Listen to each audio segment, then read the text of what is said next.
Hi అండి, welcome to Jaya's one kitchen Telugu.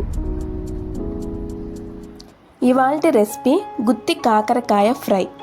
కాకరకాయ అంటే ఇష్టం లేని వాళ్ళు కూడా ఎంతో ఇష్టంగా తినే ఈ గుత్తి కాకరకాయ ఫ్రై సింపుల్ ప్రాసెస్లో ఎలా తయారు చేయాలో చూద్దాం రండి.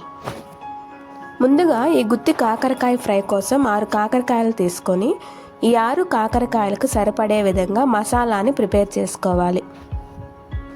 మసాలా కోసం 8 ఎండుమిర్చి, 1 టేబుల్ స్పూన్ పల్లీలు దోరగా వేయించుకున్నవి, 1 టేబుల్ స్పూన్ సాయిపప్పు, 1 టేబుల్ స్పూన్ ధనియాలు, ఎండు కొబ్బరి ఒక చిన్న ముక్క, వెల్లుల్లి రెబ్బలు ఒక 12, రుచికి సరిపడే సాల్ట్.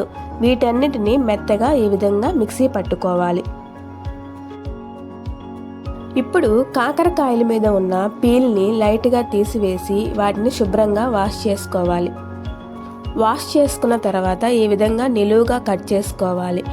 ఇందులో ఉన్న సీడ్స్ లేతవి అయితే ఉంచుకోవచ్చు, అదే ముదిరిపోయి ఉంటే తీసివేసేయాలి.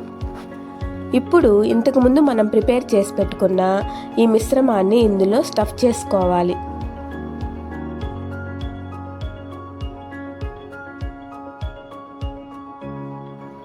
ఇక్కడ చూపిస్తున్న విధంగా అన్ని కాకరకాయల్లోకి ఈ విధంగా ఈ మసాలాని స్టఫ్ చేసుకోవాలి.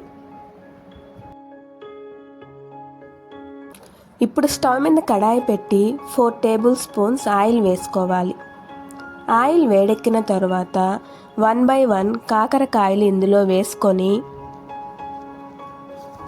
మూత పెట్టి లో టు మీడియం ఫ్లేమ్లో పెట్టుకొని 10 to 15 minutes మగ్గించుకోవాలి.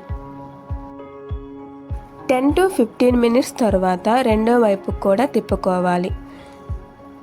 ఈ విధంగా తిప్పుకున్న తర్వాత ఇంతకుముందు మనం కాకరకాయలో స్టఫ్ చేసుకున్న మిశ్రమాన్ని కొంచెం ముంచుకొని అది ఈ కాకరకాయల మీద చల్లుకోవాలి. ఆల్రెడీ ఈ మిశ్రమంలో సాల్ట్ యాడ్ చేసుకున్నాం కనుక ఇంకా సాల్ట్ వేసుకోవాల్సిన అవసరం లేదు.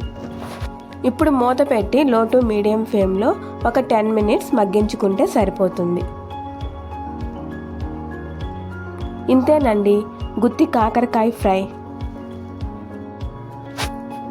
మసాలా ప్రిపేర్ చేసి పెట్టుకుంటే 20 minutesలో ఈ గుత్తి కాకరకాయ ఫ్రై రెడీ అయిపోతుంది.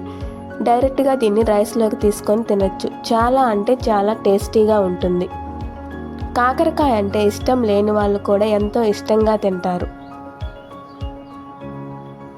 మీరు కూడా ఒకసారి ఈ స్టైల్లో ట్రై చేసి ఎలా వచ్చిందో కామెంట్ బాక్స్లో కామెంట్ చేయండి.